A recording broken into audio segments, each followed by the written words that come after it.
Andy Boreham, a New Zealander who's been living and working in China for almost a decade, has millions of followers across social media. He tells stories of today's China in a show named Reports on China to both local and international audiences. I talked to him in his office in Shanghai to learn the story behind.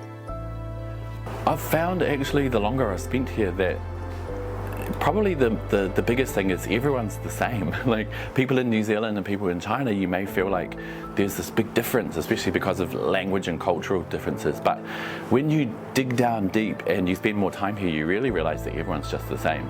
You realize we all have the same passions, the same fears, the same hopes and dreams.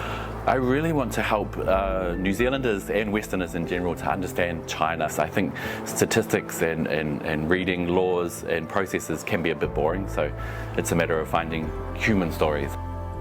As he looks for the stories that link China and New Zealand, Andy delved into one of many that started almost a century ago.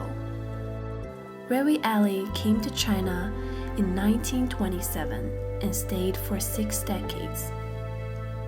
A writer, social reformer, and educator, he dedicated himself to the Chinese Revolution and to building a new China.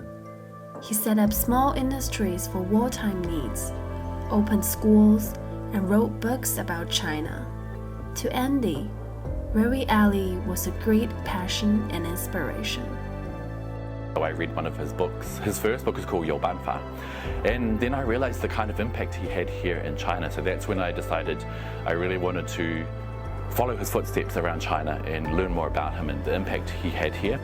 Andy spent 3 years creating a documentary about him in Wellington, Shanghai, Gansu, and Beijing. He revisited his acquaintances and rediscovered his legacy. Here in Shanghai, I was lucky to have Andy guide me to Rewi's former residence in the bustling city. 有塔东西。有塔的东西，原来他用过的。Very interesting. Oh wow, typewriter he used to use.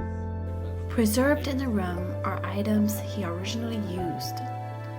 We also went to a mini museum for Rewi nearby. It is here where both Andy and I were captivated by a publication that Rewi Alley had worked on in his early days in Shanghai, The Voice of China. Probably if I was in Shanghai during the 30s, I would definitely be working for the Voice of China, trying to get the real China out to the world. In a way, that is a lot of what Rewi did, especially later. He wrote 60 books about China. So I feel like, in a way, Rewi and I are doing a similar kind of thing, trying to show China to the world, I guess, the real China. In the comment section of Andy Boreham's documentary, many people refer to him as the Rewi Alley of our time.